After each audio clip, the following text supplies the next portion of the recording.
What's up, everyone? It's the Autistic Scyther here, and well, I've I've done a lot of videos, but one thing that I have never done mainly has to do with the fact that I'm autistic and I'm trying my best to please everybody. But when it comes down to it, is I've never largely given my opinions because of the fact that I try to please everybody. However, I've been trying to work on that aspect, and best way to start that is to basically try and take a look at giving my opinions while trying not to worry about what other people think. Sort of my hot takes. Mainly because, when it comes to video gaming, there are certain opinions that you really can't give that if you do end up giving, there's a very good chance the gaming community is going to have your head on a pike. But even with that, while my hot takes might not be as hot as other people think, there are most of them that do seem to be a little kind of those things that most people tend to avoid for the main consensus.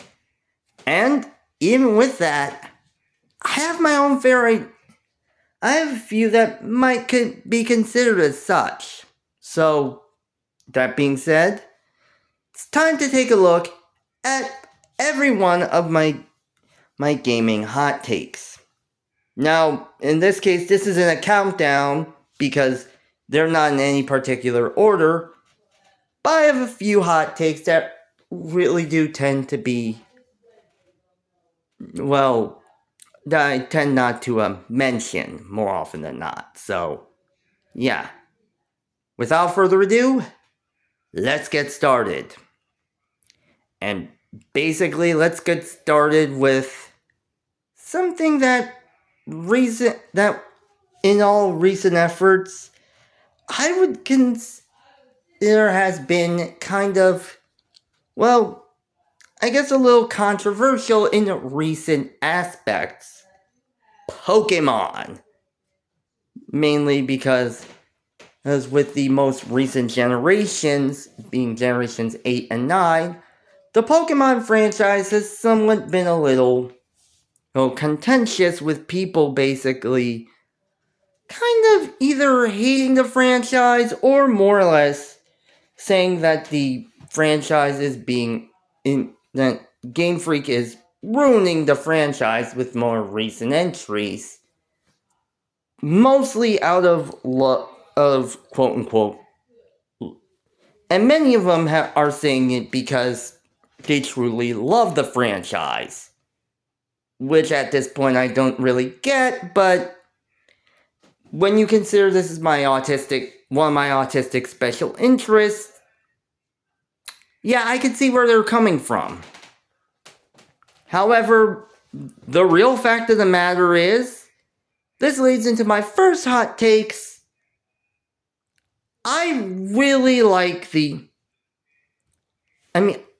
I kind of like the tutorials of the more modern Pokemon games. Yeah. Honestly, if there's ever a hot take that would get me crucified by the Pokemon fandom, it's the fact I enjoy the more hand-holdy tutorials. Granted, Legend ZA might be a little annoying with the fact that if you find any Mega Shards or items, you can't even do them until you follow Tawny or Bane to an area that. Calm down.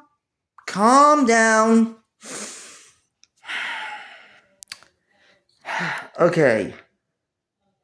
aside from Mega Legends ZA and its tutorials,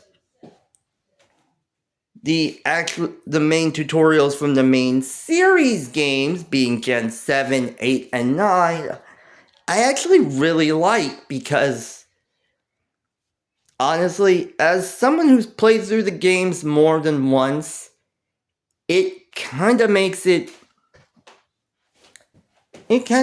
pretty enjoyable.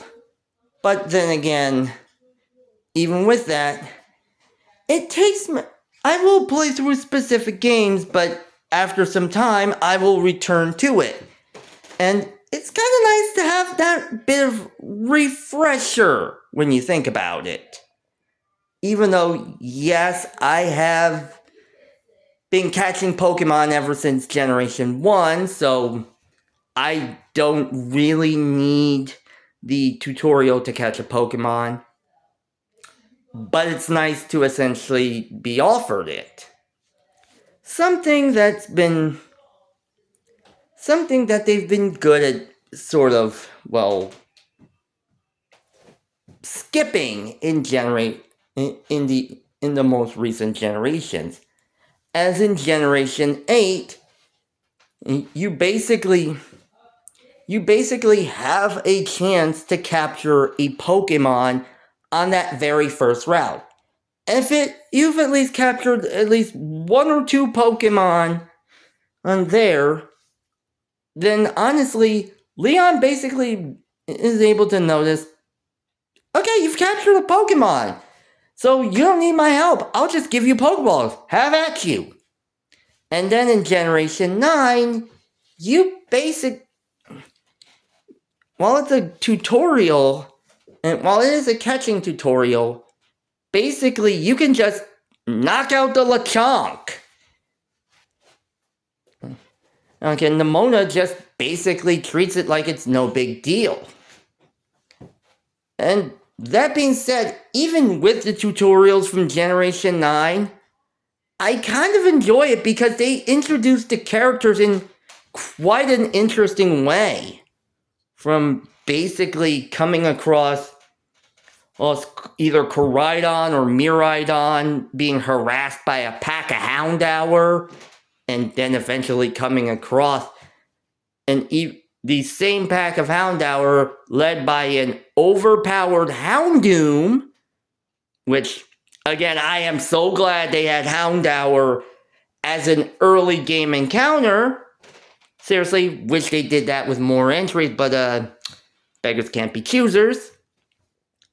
And then they introduce, as well as introducing you to Arven and to the likes of Arven and Penny for the first time as well, which gives you enough chance to essentially more or less get to know them, initially get to know them, which really does make sense. However, even with that, Generation 8 and 7 do have some interesting story starters as well. As well, Generation 7 does introduce Lily, who is kind of a fan favorite character. Not my favorite Pokemon character, mind you. I mean, and this is especially when you consider that Jacinthe has become one of my favorites. But the fact that you're introduced to Lily at the start of the Generation 7 games, especially in Sun and Moon, before you even get your starter, is really a perfect introduction, to say the least. And Generation 8, you basically, not only do you get your starter from Leon, but you have an entire thing where you're venturing into the Slumbering Weald, and you come across the box legendaries first thing, which honestly is a nice little change of pace. Also fits the British atmosphere. I apologize to any British fans out there. I really do. But that being said, at this point, I gotta say, I really don't mind the tutorials of the Pokemon games. Just really says a lot. That being said, moving on to my next hot take is basically another game that I've played through that honestly has gotten a lot of hate that has gotten a lot of hate within its fandom. As much hate as the modern Pokemon series.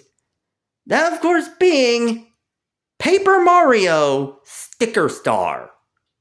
And of course, as such, I have to say, Paper Mario Sticker Star isn't really that bad. Yeah. Honestly, a lot of Paper Mario fans really, when it comes down to it, a lot of Paper Mario fans really hate this game. Which, honestly, the fact that it kind of not only gets rid of the partners, but it also gets rid of literally leveling up atmosphere of the Paper Mario games in general, which is kind of understandable, since again, my very first game, the very first Paper Mario game I ever played was Paper Mario The Thousand Year Door, and heck, even recently I ended up playing through the original Paper Mario for the N64. So I get why a lot of people enjoy the RPG when Paper Mario utilizes the RPG aspects to its advantage. But that being said, keep in mind Paper Mario Sticker Star is one of my favorite games in the franchise. And it is my second game in the franchise, and it's one game I literally enjoy. I mean, so I don't really get why a lot of people hate this game. Which the sticker mechanic isn't really that bad. I mean, granted, I kind of like Origami Kings and Thousand Year Doors battle styles more so than the sticker mechanic, but at least it's not the paint card mechanic from Color Splash. And trust me, I played a bit of Color Splash and I realized it's not for me. But, I mean, heck, I even saw the entirety of Chugga Conroy's Chugga Sticks It to Sticker Stars series, which, granted, I still like Chugga Conroy's videos. It also kind of proves that, and I really don't know, it also really reinforced the fact that I don't get what it is that, why it is that Sticker Star gets all this hate. And keep in mind, I, again, played Sticker Star for a good amount of time. Since, again, the third Paper Mario game that I ended up playing through was Origami King for the Switch. So, I had a fair amount of gaps between each Paper Mario title, over time. And even with that, I like a lot of areas from Paper Mario Sticker Star, and I find a lot of the boss battles kind of interesting to say the least. I mean, Tower Power Pokey has an amazing boss battle where it basically plays an aspect to the baseball bat with the baseball bat thing sticker, where it basically plays out similar to that of an actual baseball game.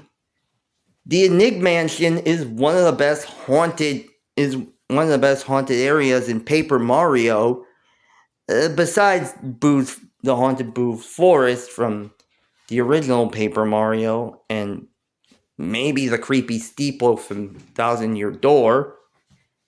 And honestly, I do like that little reference to Goombella in one of the state areas of the forest level, aka the 5th level, which is kind of a nice little continuity nod to Thousand Year Door.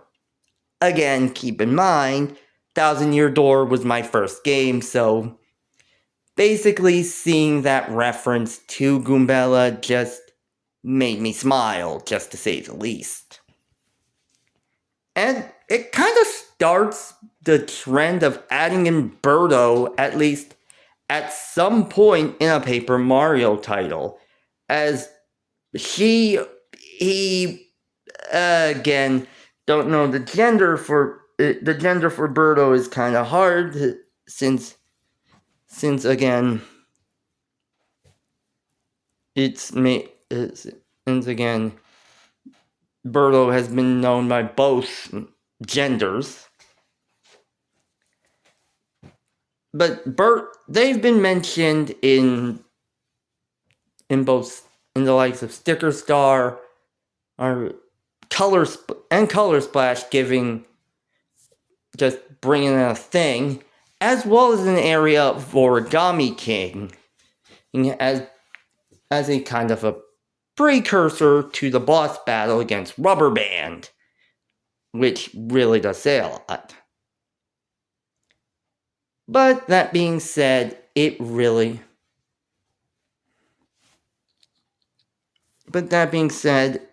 with that, more often than not, I would want to go back to like Thousand Year Door or Origami King before Sticker Star. But even with that, Sticker Star holds a fond place in my heart. Just really says that. Alright. Moving on next, honestly, when it comes down to it, let's take a little break from Nintendo's titles and move on to a nice little, and move on to another non-Nintendo area, or non-Nintendo studio, Rockstar. And specifically, the GTA franchise. Which, granted, is saying a lot since GTA 6 is slated to be released later this year.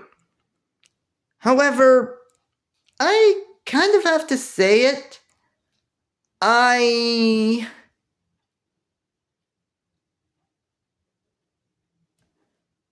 Well,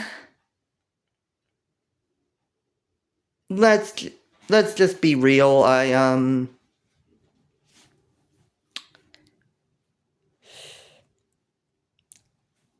kind of like the definitive edition of the GTA franchise of the GTA trilogy on the Switch.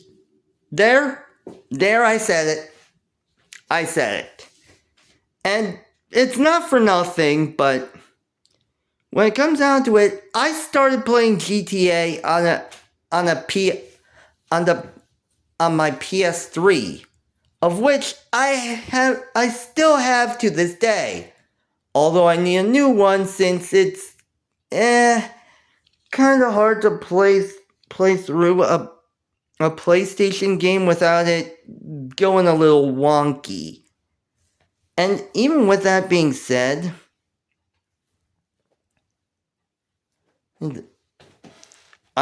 considering how I started playing through GTA 4 while learning how to drive, in order to help me to learn how to drive, and, well, you can see where that's gotten me. I still do not have a driver's license, just to explain it even further.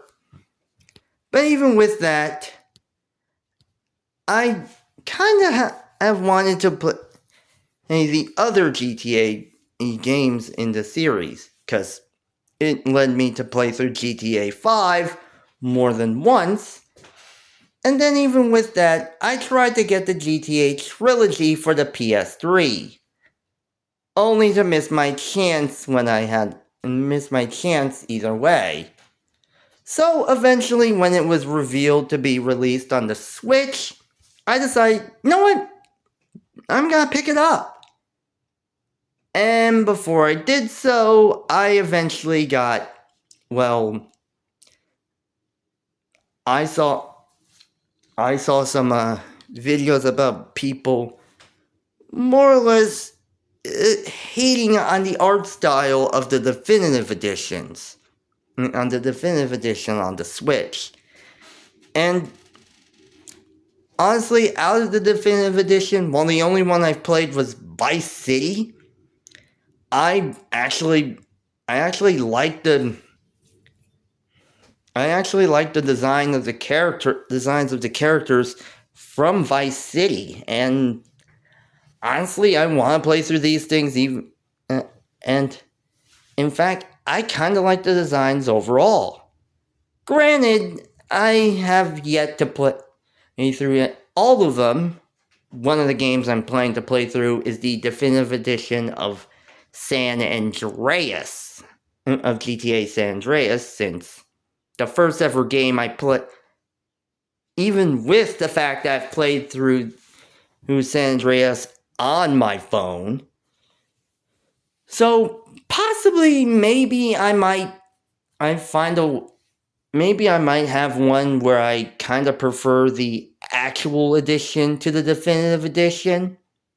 Who knows? But honestly, in fairness, I have a feeling I'm gonna enjoy San Andreas no matter what. Even with its more, muddy textures. I don't know how to describe it all the more, but I just like the definitive edition version. Just says a lot. Moving on next. Let's head back to Nintendo. Yeah. If you're possibly wondering, wait, aren't most of these Nintendo? Well, yeah, to an extent, but considering the last one was GTA, which is linked with Rockstar, yeah, it's not always Nintendo. And when it comes down to it, really to say, if you hadn't guessed, most of them are Nintendo related. Which, that being said, let's talk about, which, when you think about it, let's talk about controllers. And especially, for those that already don't know, I love the Nintendo Switch's library, and for the longest time, I've had my GameCube for the longest time. However, that being said, I don't like the Nintendo Switch Joy-Cons or the Nintendo GameCube controller. I'm sorry. Honestly, when it comes down to it, both of them are kind of hard to understand. Now, when it comes to the Nintendo Switch, if you already hadn't guessed, this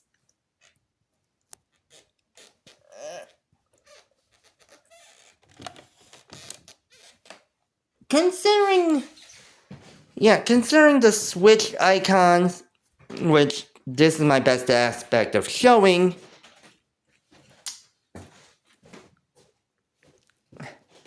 the Switch Joy-Cons are kind of an interesting concept in an idea.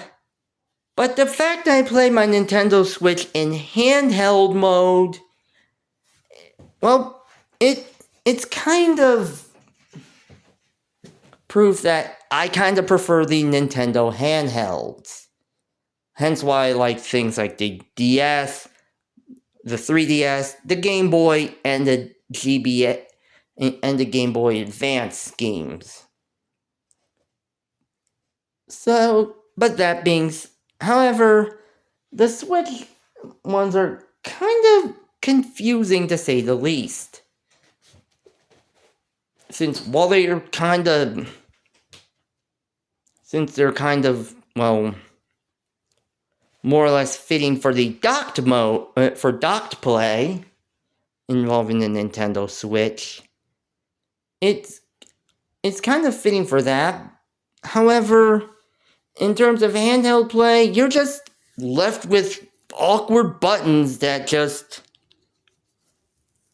kind of don't seem to make sense. As in, they just stick around doing not much of anything, which is kind of unwieldy. To say the least. And I feel like this more often than not, as while the Joy-Cons are their own sort of way, it feels kind of awkward to basically use them in the specific configurations. Plus, it's hard to figure when it comes down to it. More often than not, you're using one set of face buttons over the other, which leaves you wondering what the other face buttons are even used for. And then there's the shoulder buttons, which, if you hadn't already guessed, I have gotten confused more than once. And trust me, I've played a lot of the a lot of the home consoles from Nintendo have had the left and right buttons, and more often than not, the Z button, which are kind of easier for me to figure out. So the shoulder buttons are so I'm kind of used to that. However, it's the fact that with the Switch, not only do we have the natural left and right, but the ZL and ZR buttons, yeah, it's kind of obvious that those will be easily confusing to anyone who doesn't know which one is going to be used. But that being said, going back to the actual Z button, the GameCube, honestly, the GameCube that was something the GameCube kinda did right by having a singular Z button. But even with that, I found it a little, in hindsight, the GameCube controller is a little clunky, to say the least. Which is kind of weird to think about. And my hands are, honestly, I never really thought about how big or small my hands are. But, yeah. I used to, basically when I had a noticeable collection of GameCube games, I would spend marathon sessions playing my GameCube in my room. Basically in this room. And heck, I spent an entire night playing through Paper Mario: The Thousand-Year Door. So, yeah. That basically proves a lot. But even with that, over time, my hand starts to cramp up. And more often than not, it's not because it starts to get a little tiring over time, but it's because of the controller being so, well, unwieldy. And even with that, most of the home, it's not all bad news, as I do enjoy some of my favorite of Nintendo's home console controllers I enjoy.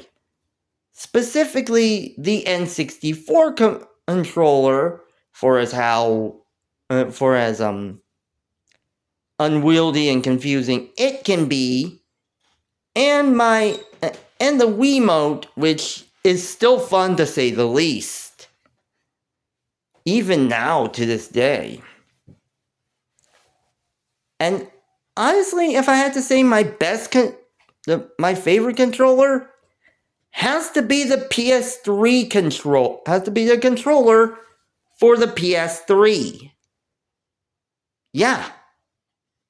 Granted, it's as confusing as the GameCube controller, but at least I'm able to figure that out as easily as it could be, which really says a lot.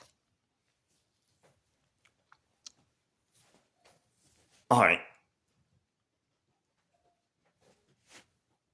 Oh boy, but that being said, speaking of the Switch, let's move on to its more recent, well, I guess it's a follow-up, the Nintendo Switch 2. And yeah, for those that don't already know, I really love the Nintendo Switch 2. In fact, I really want to find a way to get a Nintendo Switch 2 this year for not only for the GameCube emulator, but for the likes of Fire Emblem, Fortune's Weave, and eventually down the line, Pokemon Winds and Waves. That being said, my main gripe with it, and I'm not sure if this is a hot take or anything, I really don't like the price of the Nintendo Switch 2. Now, don't get me wrong. Don't get me wrong. I have no hatred for the Nintendo Switch 2. Plus, even with this does not make me a Nintendo shill or a Nintendo grifter. I have to say this as an autistic individual who loves playing video games. Like, deeply loves playing video games since it's been a part of my life that basically just helps regulate me, because whenever I feel upset or overwhelmed, I would more or less blow off steam by playing a video game in some way, shape, or form. And more often than not, it's a Nintendo title. But even with that, the Nintendo Switch 2 is kinda... Yeah, $80 for a Nintendo Switch 2 is kind of expensive. I mean, granted, I'm still willing to pay for that. I mean it, I'm still willing to pay that much, but even with recent circumstances and the fact that not only am I still looking for a job as an autistic adult and have yet to successfully find one, but even with that, mine and my family's financial situation has made it kind of not as fruitful as you would have expected. And it's especially even further when you consider that there are other things I want to at least buy before I get a Switch 2. This includes the likes of several DLC for many of my games, including DLC for Scarlet and Violet, the Mega Dimension DLC for Legend ZA, the eventual DLC for Breath of the Wild, and heck, maybe even the Fel Xenologue from Fire Emblem Engage, eventually. But also, But also, even with that, there's also still a lot of, even with my the fact that I might add in some, let's plays and streams to my channel, I want to at least find some way to at least get a capture card or a capture card of sorts for maybe my Switch or one of my 3DS's, so I could at least play through one of those games while essentially getting to record them for my eventual channel, which really does say a lot. And heck, this even says a lot once you realize this year I also got a Steam account, which I also might be considering purchasing a Steam account, and maybe even a working microphone or of sorts or something like that to my for the streaming, so I can at least get some streaming done. Yeah, I'm still learning how to focus on the stream tech and the stream stuff involved in like streaming video games. So yeah, there's still a lot of stuff that keeps pushing the Switch 2 back. And honestly, if the Switch 2 was a lot less expensive but more kind of cost effective for me to at least get that and still have enough to procure the things I need for this YouTube career, for my YouTube journey, including Let's Plays and streams, yeah, I mean, I would basically snap it up in a heartbeat, but for now, I really do not like the price of the Switch 2. Just saying. Right.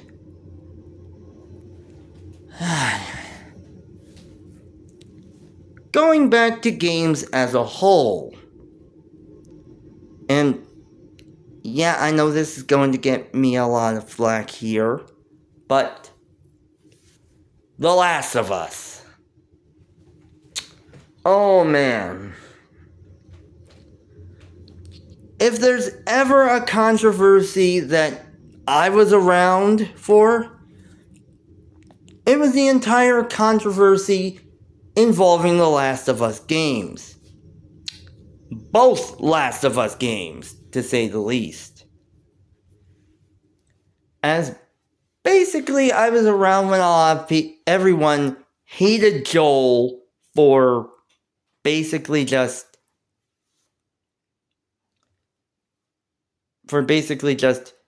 dooming humanity by taking back Ellie after he gave her up to find a cure.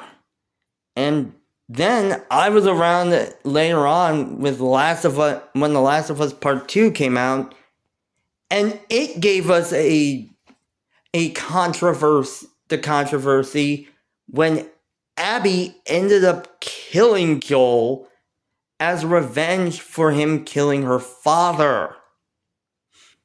Which, again, if I do have to say this, I do not condone death threats.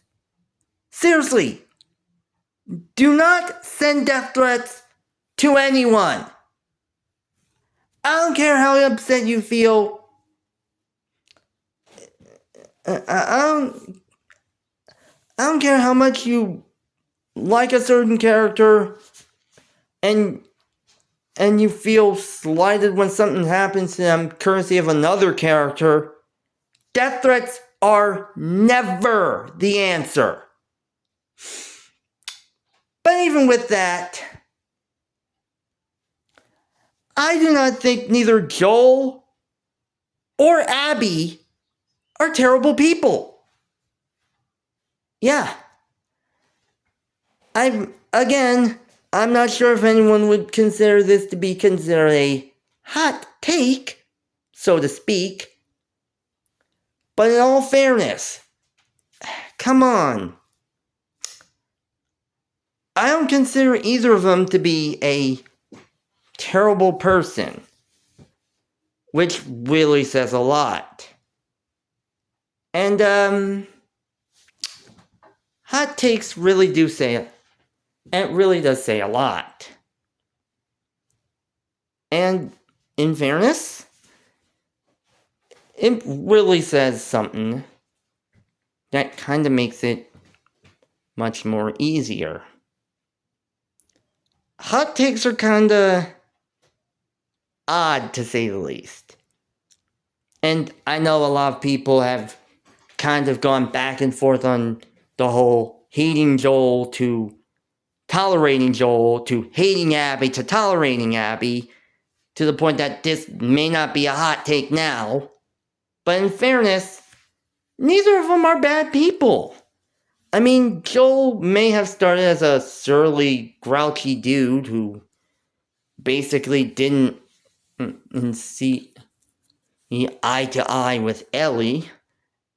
But keep in mind, the guy was basically dealing with the loss of his own daughter in the original game, at the beginning of the first game. So honestly, it took him a while to warm up to Ellie and see her as a, well, substitute daughter, or I guess a replacement for his own daughter that he lost and he truly cared for. And it's kind of really a nice little feeling, especially when you consider the actual Last of Us series, which I have not seen, which basically shows it, to say the least. I mean, keep in mind, I saw Fantastic Four First Steps. So seeing Pedro Pascal as a somewhat father figure, and so I see Pedro Pascal as playing a father figure after seeing him actually playing a father in Mr. Fantastic, aka Reed Richards, is kind of a nice little, interesting, to say the least. And it's especially interesting since in the game, he's voiced by Troy Baker, who is a legend in the video game voice acting landscape. Seriously, the man is Sam Drake, and Kanji Tatsumi. What more do you want? And and of course, even with that, it's even further that I don't see his actions as terrible. Especially since I saw one of the videos on the Game Theorist channel about The Last of Us and the quote-unquote cure that could have helped cure the cordyceps virus in The Last of Us that they could have gotten from Ellie. There's no guarantee that would have worked. Just none. And keep in mind, I saw this in 2020 during the actual events that mirrored The Last of Us. So, yeah. It has that in context. But even with that, this just leads us to Abby. Granted, while I don't kind of condone the way she kind of dealt with her grief of losing her father, especially since killing the doctors is optional. In fairness, the fact that she ended up losing her father, basically just, she's dealing with grief. And who's to say that if you didn't kill her father, that he didn't basically beat himself up mentally over that, and which eventually led him into some dark spaces that ended up with him dying as a result. Who's to say that doesn't happen? That didn't happen. So Abby's dealing with her own grief. Plus, Last of Us Part 2 also functioned as a sort of Aesop on the cycle of revenge. Which, honestly, I love it when a game basically focuses on things like the cycle of hatred or the cycle of revenge. And when a character is basically willing to put aside that effort of the and basically nip the cycle of revenge and in the bud almost instantly. I mean, heck, it's why like Oboro from Fire Emblem Fates is one of my few favorite characters from Birthright. Because she not only learns that it was Baruka's master who killed her parents, but after learning that Baruka ended up killing him, thus robbing her of a chance to get her revenge, she realizes that if she ended up killing Baruka, then that would just lead her into continuing her cycle of revenge. Since Baruka since it wasn't Baruka who killed her parents in the first place. And honestly, this is the same sort of thing with Ellie, who also saw Joel as a surrogate father figure, and someone she really cared for in her life. Especially since in the Last of Us DLC for the first Last of Us game, she lost one of her closest friends to the cordyceps virus. And so, yeah, it really does weigh on her. So, of course, it would really feel like that. But she realizes that she doesn't want to continue the cycle of revenge. Because if she kills Ellie, then someone would essentially come gunning for... because if she killed Abby, someone who was close to her would essentially come gunning for her. And that would continue the cycle. So she decided to end it. And honestly, that's why I believe that Joel and Abby aren't bad people. They're just kind of complicated, to say the least.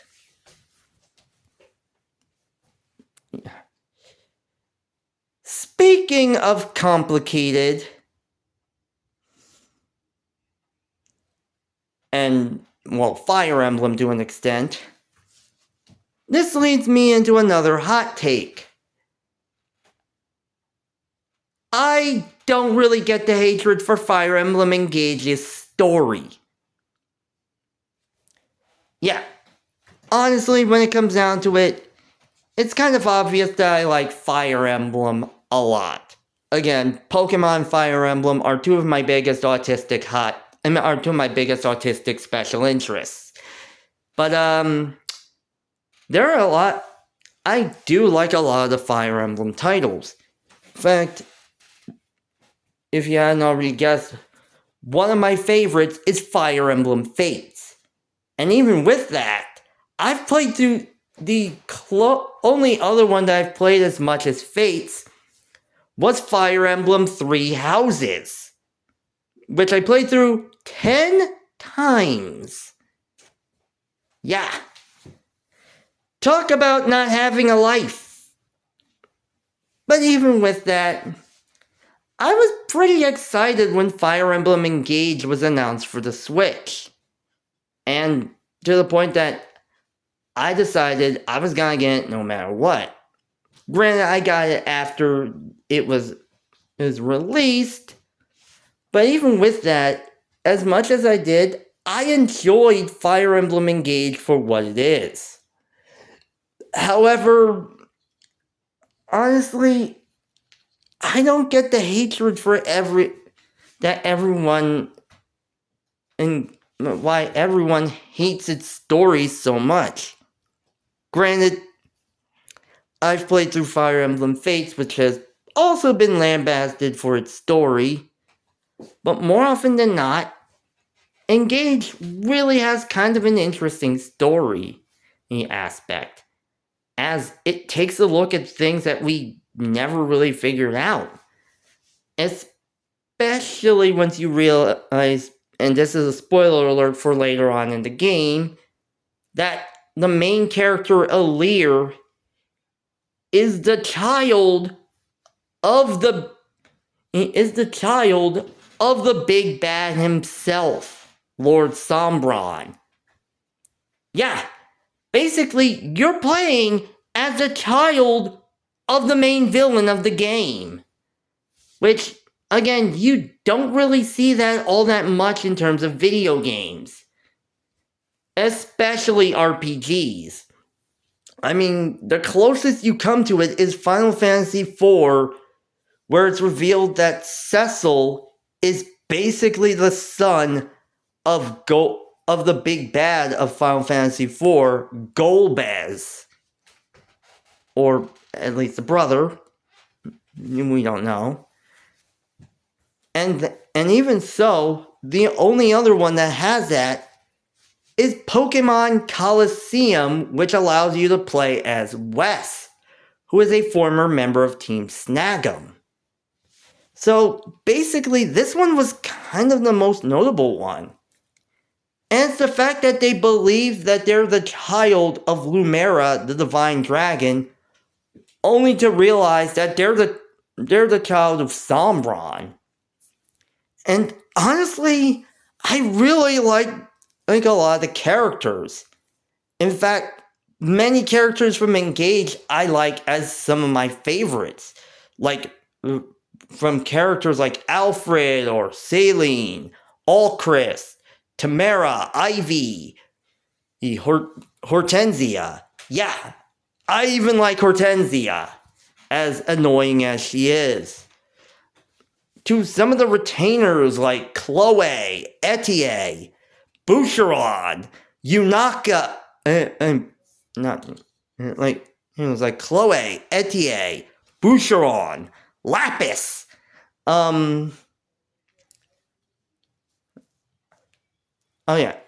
Zelkov, Goldmary, Marin, even Amber for as idiotic as he is.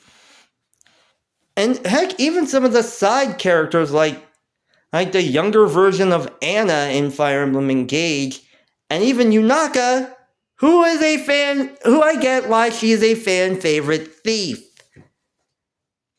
I mean, heck, I even enjoy Vale, as adorable as she is. Which also says a lot once you realize I ended up getting her spring variant, which, yeah, definitely proves how adorable she is. And another reason a lot of people hate Engage is because it got rid of the standard S supports for other characters, unless it's with Alear. And I don't see the problem with that. I mean, this is why most of us have fan fiction. We don't have to have this sort of thing of closure, direct closure, in terms of the support system. In fact, we see this with Blazing Sword and Sacred Stones, which they've gotten up to which they didn't even have S supports. but left it open-ended. And heck, even Tellius left the supports open-ended, which really says a lot. And finally, I just love the game, especially the break gimmick. And please, Fortunes, I know Fortunes we've maybe set in Fodlan or the area around Fodlan, but please let the break gimmick come back. And finally, let's finish this one with a final Nintendo hot take. I really love the non-traditional Mario Party entries. Yeah, I know it's controversial, and I know everyone loves Mario Party for the boards, since it's basically especially since it seems like a standard board game. But honestly, as much as I love the board game aspect, I kind of love them. And granted, while I do like certain some of the side Mario Party entries like DS and Island Tour, I do like some of most of the side Mario Party games that don't follow the traditional board game aspect of the Mario Party games. I enjoy, like Mario Party. In fact, two of the games I enjoy are Mario Party Advance and Mario Party the Top 100. And they're actually for actual reasons. First, Mario Party Advance has a lot of interconnected side quests, and it basically makes it seem like an RPG minus the RPG. Like a party game RPG, if that makes any sense. And there are a lot of characters in it that are really enjoyable that I wish could have come back in the more recent entries. And Mario Party the Top 100 was just a collection of mini games. It basically seems to be a love letter to some of my favorite games from many of the entries, since I spent a lot of time playing through the past 7 in games, specifically 3, 6, and 7.